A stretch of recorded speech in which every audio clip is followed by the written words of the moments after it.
Ce que vous ressentez devant votre miroir, cette impression que votre peau change sans que vous ayez rien demandé, est partagée par d'innombrables personnes. Vous avez raison de poser la question. Pourquoi certaines personnes gardent un visage lumineux, souple et ferme, tandis que d'autres voient leur peau devenir terne, sèche et marquée plus vite? Pourquoi, à âge égal, y a-t-il parfois un écart de 10 ou 15 ans dans l'apparence? Pourquoi certaines femmes de 60 ans ont-elles la peau d'une quarantenaire, et certains hommes de 50 ans semblent-ils en avoir 10 de plus? La réponse ne tient pas seulement à la génétique, même si celle-ci joue un rôle, indéniablement, ni aux crèmes hors de prix ou aux soins esthétiques compliqués. Elle ne réside pas non plus uniquement dans l'exposition au soleil ou dans le tabagisme, même si ces facteurs sont importants. Non, une part essentielle de la réponse se trouve dans votre assiette, dans ce que vous mangez chaque jour, parfois sans même y penser, et dans la manière dont ces aliments interagissent avec votre physiologie intime. Votre peau est un organe vivant, le plus étendu du corps humain, en perpétuelle régénération. Chaque jour, de nouvelles cellules naissent dans les couches profondes de l'épiderme pour migrer lentement vers la surface et remplacer les anciennes, dans un cycle invisible mais essentiel. Ce processus s'appelle le renouvellement cellulaire. Il est discret, silencieux, mais il travaille sans relâche, nuit et jour. Mais ce processus minutieux a besoin de carburant, des nutriments précis, des vitamines, des minéraux, des acides gras, des antioxydants, des acides aminés. Sans eux, la peau s'affaisse, se déshydrate, se fragilise. Les rides s'installent alors plus vite, discrètement d'abord, presque en cachette, comme une petite ride qui apparaît au coin de l'œil un matin, puis une autre sur le front, puis une autre autour des lèvres. Et un matin, vous vous réveillez avec cette sensation que votre visage a changé pendant la nuit, alors que ce changement se préparait en réalité depuis des mois, voire des années, silencieusement, imperceptiblement. C'est une prise de conscience parfois brutale. La peau ne ment pas. Elle dit ce qu'elle a vécu, ce qu'elle a reçu ou ce dont elle a manqué. Elle est le miroir de votre alimentation, de votre hydratation, de votre sommeil, de votre stress. Prenons l'avocat, souvent qualifié à juste titre de super aliment pour la peau. Ce fruit crémeux, à la texture presque beurrée, est une bombe nutritionnelle. Il contient des bons gras, principalement des acides gras monoinsaturés, en particulier l'acide oléique, le même que l'on trouve dans l'huile d'olive. Il est riche en vitamines E et C, en antioxydants variés et même en glutathion, un composé que l'on appelle parfois le maître antioxydant, parce qu'il protège les cellules du vieillissement oxydatif et aide à recycler d'autres antioxydants comme la vitamine C. Les acides gras contenus dans l'avocat nourrissent la peau de l'intérieur. Ils renforcent la barrière cutanée naturelle, cette fine pellicule lipidique qui retient l'eau et empêche les agressions extérieures, pollution, bactéries, produits chimiques, de pénétrer. Ils aident la peau à rester hydratée plus longtemps, à conserver son élasticité, à résister aux variations de température. Résultat, une peau plus souple, plus rebondie, moins sujette aux ridules de déshydratation, ces petites lignes fines qui apparaissent souvent sur les joues et le front quand la peau manque d'eau. Avec l'âge, la peau perd naturellement cette capacité à retenir l'eau. Les glandes sébacées deviennent moins actives, le sébum se raréfie, le renouvellement cellulaire ralentit. L'avocat ralentit ce mouvement. Il ne fait pas de miracle du jour au lendemain, aucune alimentation ne le fait, mais certaines personnes qui en consomment régulièrement, par exemple une demi-avocat par jour au petit déjeuner ou en salade à midi, remarquent une vraie différence après quelques semaines. Le teint est plus reposé, les zones sèches s'estompent, la peau semble moins tirée. On observe aussi moins de petites desquamations en hiver. Et puis, il y a la vitamine E, puissant antioxydant liposoluble, qui se loge dans les membranes des cellules cutanées pour les protéger contre l'oxydation. Sans vitamine E, la peau vieillit plus vite, comme une pomme qui brunit à l'air libre. La vitamine C, elle, est indispensable à la synthèse du collagène. L'avocat en contient une quantité intéressante. Ce n'est pas la source la plus riche, mais elle s'ajoute aux autres bienfaits. Enfin, l'avocat apporte du potassium, un minéral qui aide à maintenir un bon équilibre hydrique dans les cellules. Une peau carencée en potassium peut paraître gonflée ou au contraire déshydratée, selon les cas. Bref, l'avocat est un aliment complet, précieux, et il mérite amplement sa réputation. Mais l'avocat ne fait pas tout. Il est formidable, mais il a besoin d'alliés. Les myrtilles, par exemple, sont des alliés redoutables grâce à leur concentration exceptionnelle en antioxydants, notamment les anthocyanes, ces pigments qui leur donnent leur couleur bleu profond, presque noire. Ces composés sont de véritables balayeurs de radicaux libres. Qu'est-ce qu'un radical libre? C'est une molécule instable, privée d'un électron, qui va voler cet électron à une molécule voisine, endommageant au passage les membranes cellulaires, l'ADN, les protéines comme le collagène. Les radicaux libres sont produits naturellement par le corps lorsqu'ils transforment l'oxygène en énergie, mais leur production augmente considérablement sous l'effet du stress, de la pollution, du tabac, des rayons UV, d'une alimentation trop riche en sucre et en graisses industrielles. Les antioxydants, comme les anthocyanes des myrtilles, neutralisent ces radicaux libres en leur donnant un électron sans devenir instables eux-mêmes. En clair, les myrtilles protègent votre peau contre les agressions extérieures qui accélèrent le vieillissement. Mieux encore, elles stimulent la production de collagène. Comment? Les anthocyanes activent certaines voies de signalisation cellulaire qui augmentent l'expression des gènes codant pour le collagène. Or, le collagène, c'est la charpente de votre peau. C'est ce qui la maintient ferme, rebondie, structurée. Le collagène représente environ 75% du poids sec de la peau. À partir de la trentaine, sa fabrication diminue naturellement d'environ 1% par an. Après la ménopause, cette chute s'accélère brutalement, pouvant atteindre 2 à 3% par an. La peau devient plus fine, les rides se creusent, les traits s'affaissent, l'ovale du visage se relâche. En mangeant des myrtilles régulièrement, une poignée par jour, fraîche en été, surgelée en hiver, dans un yaourt, un porridge, une salade de fruits, vous donnez à votre corps de quoi ralentir cette perte. Et votre teint gagne en éclat, parce que les myrtilles améliorent aussi la microcirculation au niveau du visage. Une peau mieux vascularisée est une peau qui a meilleure mine, naturellement. Elle reçoit plus d'oxygène et de nutriments. Elle évacue mieux les déchets métaboliques. Le résultat, c'est un teint plus rosé, plus homogène, moins terne. Si vous ajoutez à cela que les myrtilles ont un index glycémique bas, elles ne provoquent pas de pic de sucre dans le sang, vous comprenez pourquoi elles sont doublement intéressantes pour la peau. Elles protègent le collagène et elles n'alimentent pas la glycation. Les noix, elles, apportent un autre trésor, les oméga 3, et plus précisément l'acide alpha-linolénique, ALA. Les oméga 3 sont des acides gras essentiels, c'est-à-dire que le corps humain ne peut pas les fabriquer lui-même. Il doit impérativement les trouver dans l'alimentation. Ils sont dits essentiels pour cette raison. Les noix sont l'une des meilleures sources végétales d'ALA. Ces acides gras sont anti-inflammatoires. Ils calment les micro-inflammations silencieuses qui usent la peau avec le temps, ces inflammations de bas grade dont vous n'avez pas conscience mais qui dégradent le collagène et l'élastine en sous-main, année après année. L'inflammation chronique est un moteur du vieillissement cutané. Elle active des enzymes appelées métalloprotéinases matricielles, qui découpent littéralement les fibres de collagène et d'élastine. Les oméga 3 inhibent partiellement ces enzymes. Ils améliorent également l'élasticité de la peau. Une étude a montré que les femmes ménopausées consommant des oméga 3 en quantité suffisante présentaient une peau mieux hydratée et moins de rides sur le décolleté. Les noix contiennent aussi du sélénium et du zinc, deux minéraux essentiels à la réparation cellulaire. Le zinc, en particulier, participe à la synthèse des protéines, à la cicatrisation, au fonctionnement des enzymes antioxydantes. Une carence en zinc se traduit souvent par une peau terne, des petites imperfections qui traînent, des rougeurs, un manque de vitalité. Les noix contiennent également de la vitamine B6, qui aide à réguler l'activité des glandes sébacées. En outre, les oméga 3 luttent contre la sécheresse cutanée, un facteur aggravant des rides. Si votre peau tiraille après le lavage, si elle a tendance à peler en hiver, si elle est sujette aux rougeurs ou aux démangeaisons, des noix consommées régulièrement peuvent améliorer sa texture. Une poignée de noix par jour, environ 30 grammes, soit 6 à 8 cerneaux, suffit. Pas plus, car les noix sont caloriques. Mais cette petite portion régulière fait une vraie différence. On peut les ajouter à un yaourt, à une salade, à un porridge, ou les grignoter telles quelles. Les noix se conservent mieux au réfrigérateur, car leurs oméga 3 sont fragiles et rancissent à la lumière et à la chaleur. Et attention, les noix salées ou grillées à l'huile sont moins intéressantes, mieux vaut les choisir nature, crues de préférence. Autre aliment souvent sous-estimé, voire carrément négligé dans les discours sur la beauté, la tomate. Pourtant, elle est redoutablement efficace. Elle doit sa couleur rouge au lycopène, un antioxydant très puissant appartenant à la famille des caroténoïdes, la même famille que le bêta-carotène des carottes.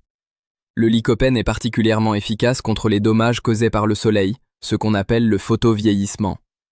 Le soleil est l'un des principaux responsables du vieillissement prématuré de la peau, et de loin.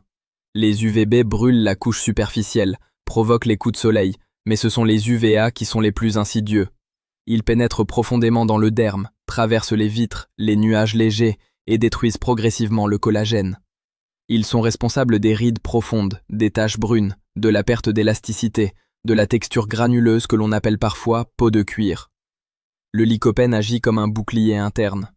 Il ne remplace pas la crème solaire, bien sûr, il serait dangereux de le croire, mais il renforce la résistance naturelle de la peau. Des études ont montré que la consommation régulière de lycopène réduit la sensibilité de la peau aux UV et diminue l'apparition des érythèmes solaires. Concrètement, une personne qui mange beaucoup de tomates aura une peau légèrement mieux protégée qu'une personne qui n'en mange pas, à exposition solaire égale. Et bonne nouvelle, les tomates cuites sont encore plus efficaces que les tomates crues. Pourquoi ?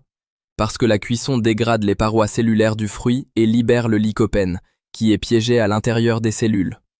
Une tomate crue, vous n'absorbez qu'une partie du lycopène. Une tomate cuite, en sauce, en soupe, en coulis, en concentré, vous en absorbez beaucoup plus.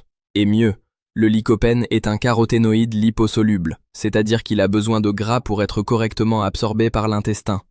Une sauce tomate maison, mijotée avec un filet d'huile d'olive, un peu d'ail et d'oignon, est un véritable élixir pour la peau. Les personnes qui consomment régulièrement des tomates, des études épidémiologiques l'ont montré, ont souvent un teint plus lumineux et moins marqué par le temps, avec moins de rides visibles autour des yeux et de la bouche. Elles présentent également moins de taches pigmentaires. La tomate est aussi une bonne source de vitamine C, de potassium et de vitamine K. C'est un aliment à la fois commun, peu coûteux et pourtant exceptionnel pour la peau. On peut la manger en salade, en gazpacho, en sauce sur des pâtes, en coulis sur une pizza maison, en soupe, en jus de tomate. L'important, c'est la régularité.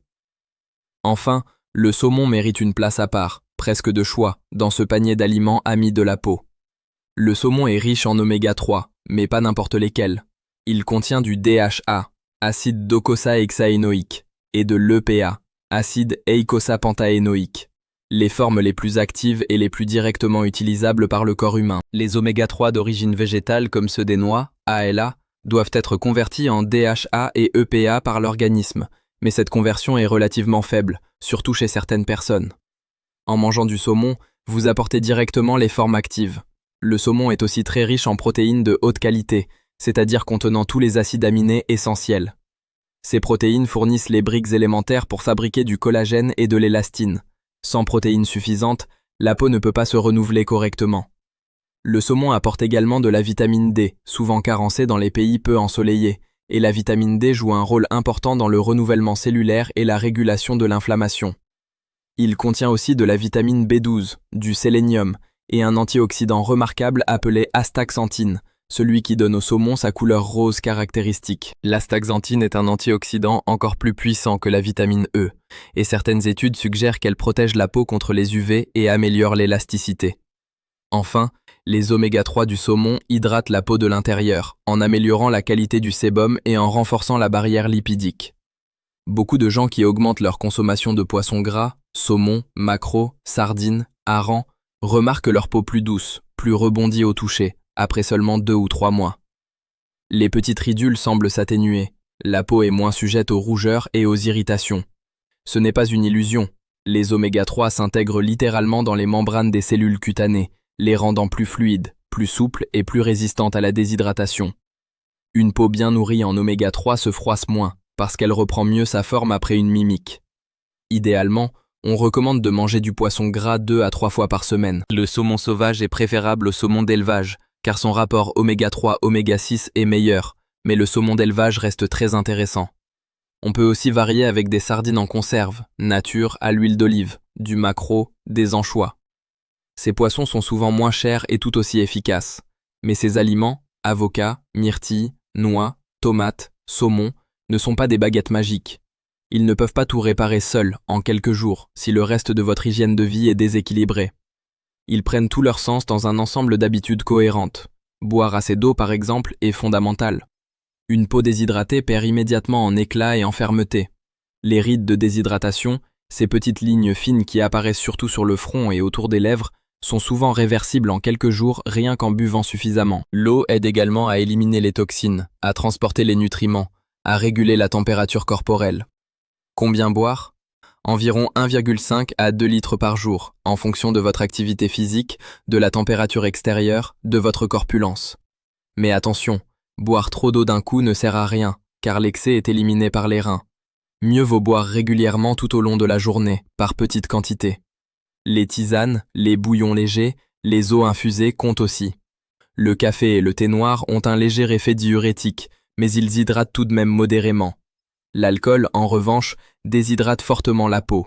Une soirée arrosée se lit le lendemain sur le visage, avec des cernes, un teint gris, une peau qui tiraille.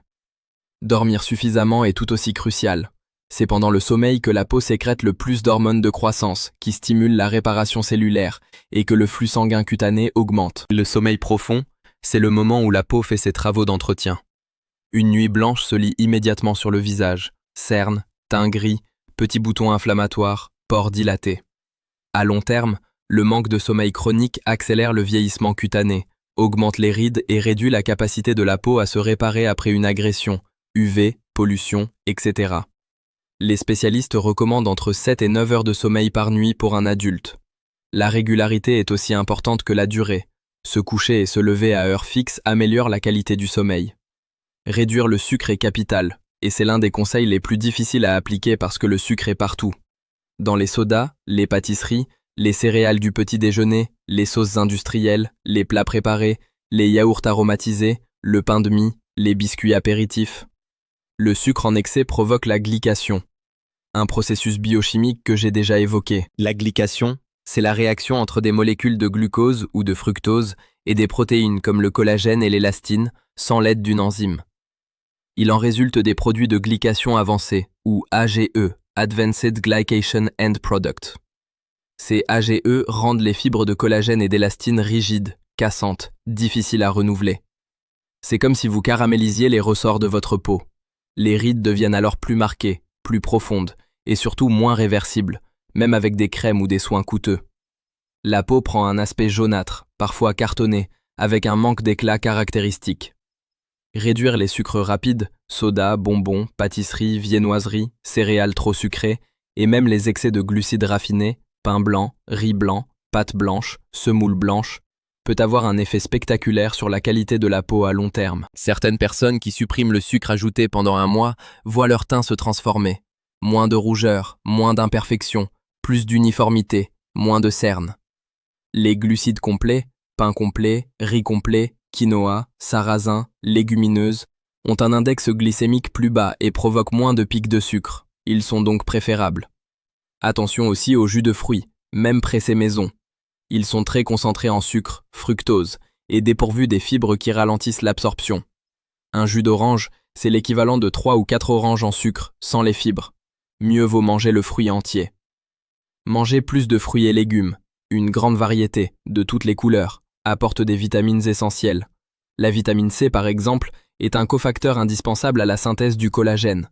Sans vitamine C, le corps ne peut pas fabriquer de collagène neuf, quelle que soit la quantité de protéines ingérées. Les poivrons rouges et jaunes, les kiwis, les agrumes, oranges, pamplemousse, citron, le brocoli, le persil, la goyave, le cassis sont particulièrement riches en vitamine C. Une seule portion de poivron rouge cru couvre largement les besoins quotidiens. La vitamine A, ou ses précurseurs, les bêta-carotènes, régulent le renouvellement des cellules cutanées. Une carence se traduit par une peau rugueuse, sèche, parfois kératosique, une sorte de petite granité au toucher. Les carottes, les patates douces, les épinards, le potiron, le chou kale, la courge butternut en sont pleins.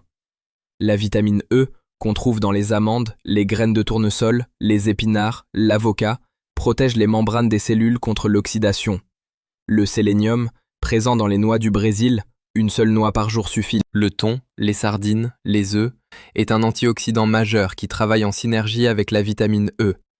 Le zinc, qu'on trouve dans les huîtres, très riche, le bœuf, les graines de courge, les lentilles, les pois chiches, est essentiel à la cicatrisation et à la régulation du sébum. Une carence en zinc favorise l'acné et les peaux grasses à imperfection. Les légumes à feuilles vertes, épinards, bêtes, roquettes, mâches, cressons, sont des mines d'or nutritionnelles. Ils contiennent de la vitamine K, indispensable à une bonne microcirculation, des folates, importants pour le renouvellement cellulaire, du fer, qui aide à oxygéner les tissus, des antioxydants variés. Visez au moins 5 portions de fruits et légumes par jour, en variant les couleurs. Rouge, tomate, poivron rouge, fraise, orange, carotte, potiron, orange, jaune, citron, poivron jaune, ananas, vert, épinards, brocoli, kiwi, violet, myrtille, aubergine, prune, raisin noir. Chaque couleur correspond à des familles d'antioxydants différentes. Le sommeil, je l'ai dit, est crucial, mais il y a aussi la gestion du stress. Le stress chronique élève le taux de cortisol, une hormone qui dégrade le collagène, augmente l'inflammation et peut aggraver des problèmes de peau comme l'acné, l'eczéma, le psoriasis ou la rosacée. Apprendre à gérer son stress par la méditation, le yoga, la respiration profonde, la marche en nature, la lecture, un hobby apaisant, a un impact direct sur la qualité de la peau. La peau et le cerveau sont intimement liés. Ils proviennent du même feuillet embryonnaire, l'ectoderme.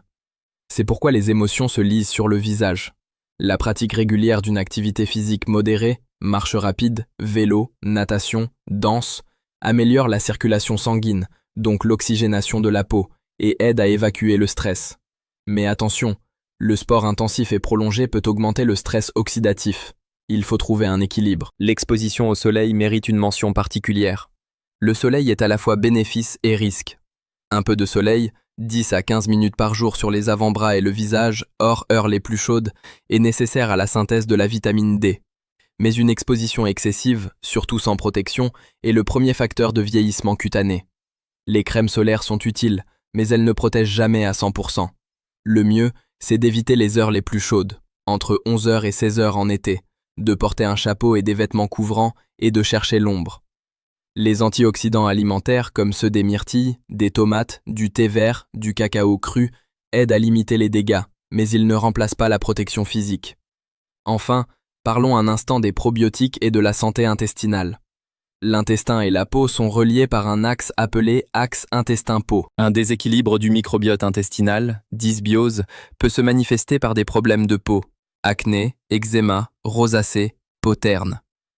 Consommer des aliments fermentés, yaourt nature, kéfir, choucroute, kimchi, kombucha ou des prébiotiques, fibres présentes dans les légumes, les fruits, les légumineuses, les céréales complètes, nourrit un microbiote sain. Une bonne santé intestinale améliore l'absorption des nutriments bénéfiques à la peau et réduit l'inflammation systémique. Sans un intestin en bonne santé, même les meilleurs aliments pour la peau seront moins bien assimilés. Boire un bouillon d'os, riche en collagène, en gélatine, en acides aminés, est une pratique ancestrale que certaines personnes redécouvrent. Le bouillon d'os apporte du collagène hydrolysé, de la glycine, de la proline, des acides aminés utiles pour la peau. Mais il ne remplace pas une alimentation variée. L'hydratation, encore une fois. N'oubliez jamais que la peau est le dernier organe à être hydraté par le corps. Si vous avez soif, votre peau est déjà déshydratée depuis un moment. Buvez avant d'avoir soif, et variez les sources d'hydratation. Eau, tisane, bouillon, fruits et légumes riches en eau, concombres, melons, pastèques, courgettes, céleri. Chaque petit changement, pris isolément, peut sembler insignifiant. Une demi-avocat par-ci, une poignée de myrtilles par-là, un filet d'huile d'olive sur ses tomates, un morceau de saumon une fois par semaine, un verre d'eau en plus, un sucre en moins, un coucher à heure fixe, une respiration profonde dans la journée. Mais cumulés, ces gestes transforment votre peau de l'intérieur. Et la bonne nouvelle, c'est que la peau se renouvelle relativement vite. En moyenne, un cycle complet de renouvellement cellulaire dure environ 28 jours chez un adulte jeune, et un peu plus longtemps après 40 ou 50 ans, environ 40 à 50 jours à 60 ans, 60 à 80 jours à 80 ans. En modifiant votre alimentation aujourd'hui, vous pouvez commencer à voir des différences subtiles dès le mois prochain. Une peau moins terne, plus souple, moins tiraillée. Des rides un peu moins marquées. Un éclat qui revient, presque comme un petit miracle silencieux. Certaines personnes notent aussi une meilleure cicatrisation, moins de boutons, un grain de peau plus fin, des pores moins visibles. Ce ne sont pas des promesses en l'air, ce sont les effets documentés d'une meilleure nutrition cutanée. Ainsi, quand vous vous regardez dans le miroir et que vous voyez une peau fatiguée, terne, marquée, ne cherchez pas seulement une crème miracle dans le rayon des cosmétiques coûteux. Ne courez pas immédiatement vers des traitements laser, des peelings profonds ou des injections de comblement, qui ont leur place mais ne traitent pas la cause profonde. Regardez dans votre cuisine, regardez dans votre assiette, regardez aussi dans votre verre d'eau, dans votre lit, la qualité de votre sommeil, dans votre niveau de stress. Le secret d'une peau plus jeune ne se trouve pas dans un flacon hors de prix, ni dans une routine compliquée à 15 étapes avec des ingrédients impossibles à prononcer. Il commence dans ce que vous mettez dans votre assiette, jour après jour, et dans la constance avec laquelle vous offrez à votre corps les nutriments dont il a besoin pour se réparer, se défendre, s'épanouir. Il commence dans des gestes simples, accessibles, ancestraux. Manger des aliments réels, boire de l'eau, dormir, respirer, bouger. Parce que rajeunir sa peau naturellement, vraiment, commence de l'intérieur. Et cette vérité, aussi simple qu'elle paraisse, est l'une des plus puissantes que vous puissiez appliquer pour votre visage, votre santé et votre bien-être. Votre peau vous parle. Elle vous dit ce dont elle a besoin. Il suffit d'apprendre à l'écouter et à répondre avec votre fourchette, votre verre, votre oreiller et votre respiration.